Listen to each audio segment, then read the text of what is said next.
Hello guys, नमस्कार। के छ हजुरको खबर? आज चाहिँ बिदाको दिन मैले यहाँ खतरा पोषणयुक्त सातु बनाउँदैछु।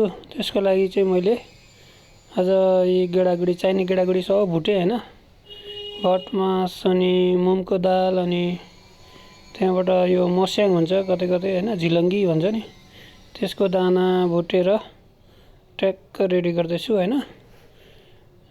गेडागुडी भुटिसकेपछि अब यो हल्का चामल पनि लोकल चामल भुटेर ट्याक्क पारेर सातुमा हालेपछि, चामल नि हालेपछि यसले पनि यो रिच सोर्स अफ कार्बोहाइड्रेट हो नि त यो, अनि ट्याक्क लाएर दामी हुन्छ। अनि चामल नि हल्का भुट्यो होइन, पाक्ने गरी भुट्नुपर्छ है, फेरि पेट दुख्छ।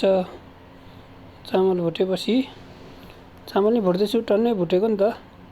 यो आमाको लागि सातु बनाउनु लाग्यो क्या, आमालाई सुगर छ अनि हल्का चामल त मिसाउँदा केही हुन्न भनेर मिसाएको तैपनि। त्यसपछि चामल भुट्यो होइन।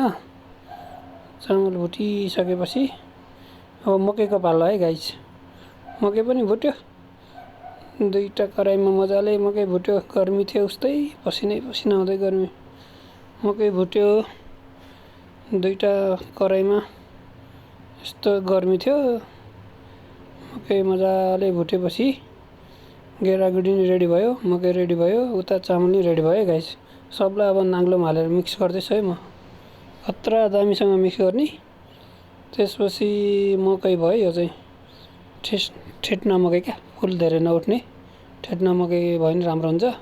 त्यसपछि यहाँ 4-5 थरी गेडागुडीहरू छ है। भटमास आफ्नो स्थानीय तहमा जे उपलब्ध छ त्यही हाल्न सक्नुहुन्छ। भटमास, मुङको दाल अनि झिलङ्गी अनि बदाम अनि ड्राई फ्रुट्सहरू पनि हाल्न सक्नुहुन्छ हजुरहरूले। उपलब्ध भएका कुराहरू भुटेर मजाले, त्यसपछि हल्का लोकल चामल भुटेर हालेको। अब यसलाई पिस्न लाने हो। यो मिक्सरमा पिस्ने कि भनेको अलि धेरै भएर मैले चाहिँ पिस्ने मिलमै लगेँ है गाइस। पिसेर आएँ है म, पिसेर आएँ गाइस। हेर्नुहोस् अब यहाँ ट्याक्क लाएर चियासँग बेना खाए नि भयो, पानीसँग खाए नि भयो, दुधसँग खाए नि भयो। एक बाटा भएको छ गाइस, ठ्याक्कै एक बाटा, 5-6 किलो त भयो होला हो। ट्याक्क लाएर यो अब हतार भयो भने खायो, अफिसतिर हिँड्यो भने त गाइस। ल धन्यवाद हेरिदिनु भएकोमा भिडियो।